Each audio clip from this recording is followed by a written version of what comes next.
women have overinflated their value when it comes to dealing with average men. They basically don't want to deal with them at all. At the end of the day, you've got 46 million black people in this nation, okay, in the United States. The average black man makes about $43,000 on average. The average black woman makes about $38,000 in this country. She's a she wasn't always a correspondent, ladies and gentlemen. She was a housewife of New York, real reality TV star way back in the day. Then she went from there. I 100% knew it. I said, I don't even agree that she's banging a dude, and she might even be banging a dude, but you got to understand the dude she's gonna bring outside. I knew I was gonna type in boyfriend, and it was gonna be a white guy that showed up. That's how I see her. That's a woman that will absolutely say if she actually wants what she's looking for, she's been associated with a white guy. Now, the funniest thing about it is, for some reason, all these women, it always says ex-fiance, ex-boyfriend. So for some reason, these dudes don't want to take that final step, and it's usually that attitude we see represented in these clips of her talking about men. But I digress. Let me jump in here real quick. I kind of want to take it back to the clip a little bit. A lot was how do you say her name? Alana Van Zant, Ayana, whatever. You're the only black man that don't know how to say Iyanla. Is Elonda? God damn, never mind. Yolanda. You know what? That is her name. There's no D. There's no D. Miss Van Zant.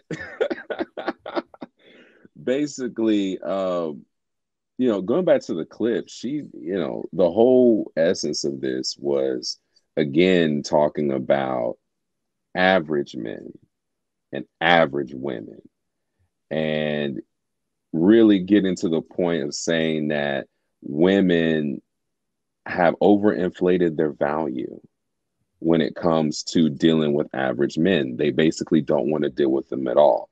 At the end of the day, you've got 46 million black people in this nation, okay, in the United States. The average black man makes about $43,000 on average. The average black woman makes about $38,000 in this country. I understand her in particularly, with whatever status she has and being on TV and all that, necessarily didn't want to date a bus driver, her personally. But Miss Van Zant was talking about average women, letting them know it's okay to date a bus driver. There's nothing wrong with what he's doing. And I saw someone in the chat put up that a guy lived in LA and he was making $120K as a bus driver, as a city bus driver in Los Angeles. You got guys making it. I think someone else pulled up 86,000. Some guys in New York are making, over, $100,000 doing that. And that's great. But I think it goes back to what, Sir Hale and some of the other guys were talking about, was about status. These women just want something that they can brag about, because at the end of the day, a lot of women have been marketed to and told a lie that the only people that have money are doctors, lawyers, engineers, dope boys, scammers, ball players, and rappers. And that's it. They're the only guys that have money. Those are the only guys that they should date, that they should be with. And it's crazy, because those are, again, your 1-2% guys. And there's only so many of those men. And there are millions and millions of more women in this country and around the world than there are men. Black men and black men that make that average amount and even more. So it's crippling black women that are looking for relationships. It's crippling average women that are looking for relationships. It's putting them in the situation to where they're overinflating their value and they're overinflating who they think they should be. And now most of them already only mess and screw with the top 10%, 20% of dudes already. So, and they're the ones that's having the babies. All the women are having babies with those same top guys. You're just alienating a huge percentage of men that you can actually have functional relationships with, that you can actually marry, and that will probably be faithful to you and be with you and love everything about you. Even pedestalize you or whatever. But the way that this is going now is just more and more destructive to our community, because we can't build more Black families at the end of the day. Do y'all think it's that many good men that are just being passed over? Like, y'all really believe that? I would say that 60% of them are out there. Yeah. I think there's a lot of good men that get passed up. Okay, so 60% of men have good character, good integrity, have a plan, and are ready to be married. That's what you're saying. Do you know what's so unintelligent about that style of thinking and that status thing that they do? If women are actually looking for millionaires, I believe the top 3 millionaires in the United States of America are accountant, engineer, and school teacher. Those are the top 3 people that become millionaires over a span of time in the United States. Look it up. Doctors do not. Their student loans prevent them from becoming millionaires. That's a fact. So all of this prestige that you're looking for doesn't even equate to exactly what you think it does. I read a book about that once, just giving a backstory. Look it up. Accountant, engineer, school teacher is number 3. They develop programs. They start working for publishers. They sell programs to publishers of books. I even created a little itty bitty one I sold for a few thousand a few years ago. Go look it up. I'm not joking. Yeah, I agree with that. So Humble Dad, you were asking, how many men out there? Well, let's just distill it to just overall men, or men just within the Black community. In the Black community, I don't think that, this is my personal opinion. Like, I don't have, I can just talk from what I see when I'm conversing with some of you guys, is that I don't think y'all actually want to be married. I think it's more of a talking point to have, as opposed to actually looking for a wife. That's what I'm saying. Because if you believe in the law of attraction, then law of attraction says that you attract who you are, right? And so if you are a man, in such a man that is ready and wanting to be married, it doesn't matter what the race and the nationality of the woman is, then you will be married, right? Because that's what your goal is. But I think oftentimes we do talk about these women, which is fair to some extent.